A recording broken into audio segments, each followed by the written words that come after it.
So mga idol, welcome back. So ngayon mga idol, mayroon tayong problema sa GCash Hacks 2023. Paano maiwasan ito? No OTP received, deducted money, lost wallet, balances, bank fraud. Don't bind GCash sa kahit anong policy. Okay, so fraud of hackers. So paano ito natin iwasan mga idol? Panoorin nyo itong ating video na ito ngayong araw.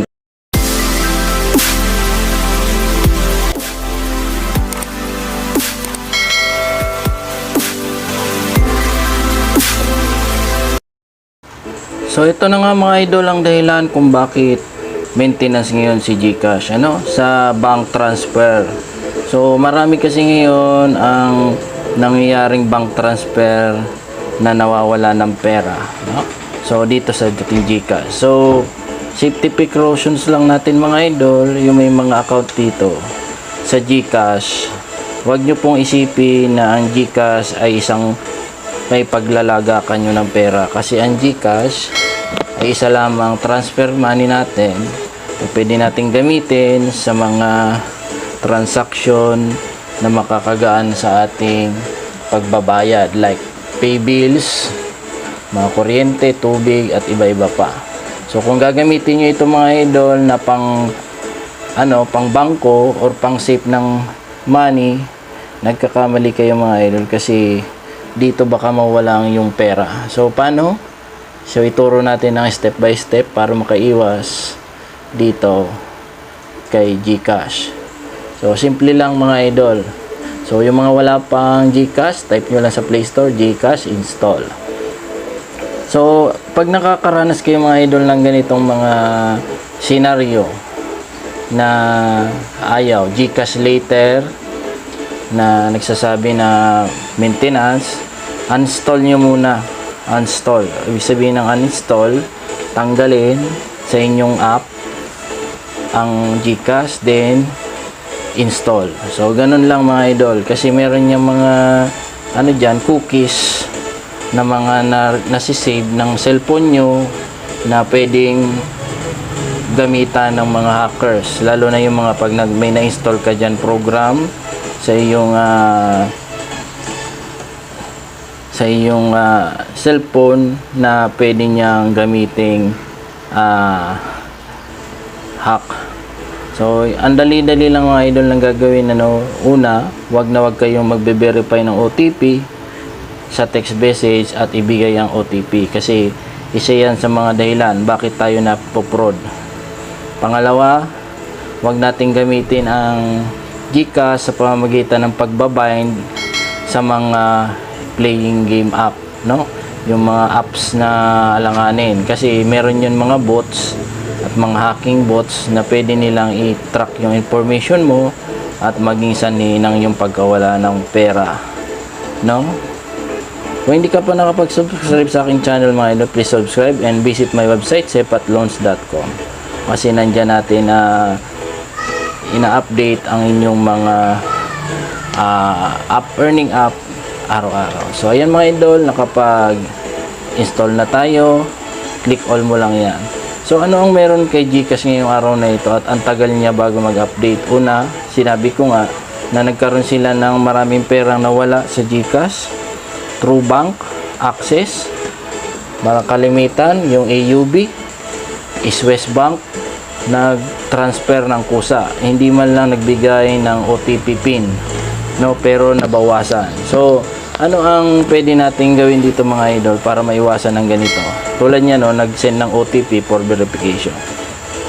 Actually safe naman talaga ang GCash. Ang problema, meron ka pa rin nakakalusot na fraud. Kasi ito mga idol, makikita nyo, meron pa hinihingi face ID validation ang GCash, pero nakakalusot. Bakit kaya nakakalusot mga idol? Ano ang pinaka mahirap ditong dahilan? Una, marami talagang mga hackers na magagaling na pwede nilang gawin ito at kunin ang pera nyo, lalo na ang mga target nito yung maraming pera sa account, sa bank account. So ako mga idol, ang safety precautions ko lang na may papayo sa inyo, hanggat meron kayong may paglalaga ka na pera nito or withdrawin nyo na, ay tanggalin nyo na sa GCash. So ayan mga idol, nanghihingi ng Face ID up ang GCash. So ibig sabihin, valid naman siya for reason na ang GCash ay nagbibigay yan ng safe. Kaya lang ang problema, safety. Kaya lang problema, marami talagang mga masasama sa mundo na gumagawa ng pangit, no? Na hindi katutuwa ng ating ibang tao. So dito pag nag-rejected ang iyong Face App, ang gagawin mo lang, magpapadala ng OTP pin yan para i-verify uli, no? So once na nagkamali yan mga idol, ganyan na sasabihin niya, mali ang entry. So pag tama naman, bubukas yan. So tulad niya nga ba mga idol, meron tayong balance na ganyan, withdraw nyo na yan, ipambayad nyo na bago yan mawala. So si GCash ay safe, no? GCash is safe. But the moment na hindi talaga siya pwedeng mapaglaga ka ng pera. Kasi una, baka mawala lang ang pera, sayang. So pwede ka maglagak through transfer from GCash to bank, no? Sa pamamagitan ng InstaPay method. So ngayon mga idol, marami ang nawalang pera. Kaya ang ginawa ng GCash, nag-maintenance para tingnan kung saan nanggagaling ang fraud. So yan mga idol, bank transfer will be back soon. Yun ang naging dahilan bakit nawawala ang GCash ngayong araw na ito, kasi inaayos ng GCash ang problema sa frauds, no? So ayan mga idol, marami dito ang nawalan. Kung titingnan nyo sa Facebook groups, mayroong mga 24,000, 47,000, 88,000. So hindi natin kailangan na ilagay yung mga nawalan, kundi ang ating steps lang para tayo makalaya sa ganitong mga problema ay i-transfer. So napaka-easy lang mag-transfer. Tulad ng aking gagawin ngayon, bago pa mawala ang aking pera ay pambabayad ko na siya ng cable or internet, no? So para kahit papaano ay hindi na ako mamroblema, no? So baka mamaya mawala pa yung pera, ay di pa siguruhin ko na ito sa aking mga bayarin, pay bills ang tawag dyan. So idol, kung ikaw ay maraming pera dito sa GCash, no worry, gawin mo, tanggalin mo na.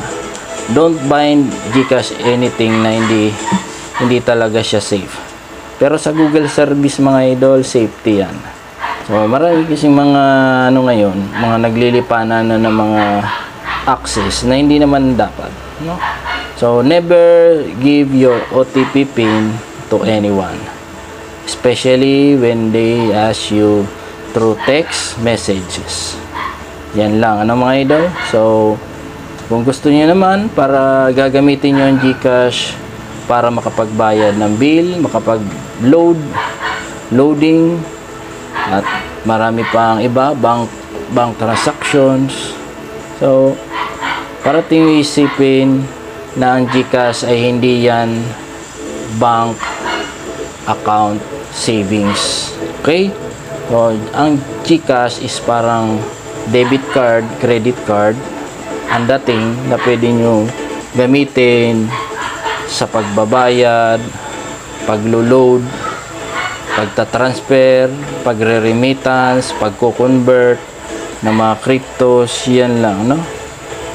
Like PayPal, PayMaya, and many more, no? So sana nakatulong ako mga idol sa aking pagpapayo sa inyo na wag nyo lalaga ka ng malaking pera or halaga ang GCash, kasi wala tayong kasigurudahan, lalo na sa kanilang help section, help support na totally dead. Hindi man nila na bibigyan ng kaukulang solusyon. So once na nawala ang pera mo, mahirap nang kunin yan sa GCash. So be safe, be wise, and dapat mapagmasid ka sa ano ang nangyayari. So GCash ulit later will be back soon. Kaya kung kayo ay gusto nyo na hindi maging back soon, ay withdrawin na yan or ipambayad na. So, salamat sa panonood. God bless you all. Bye-bye.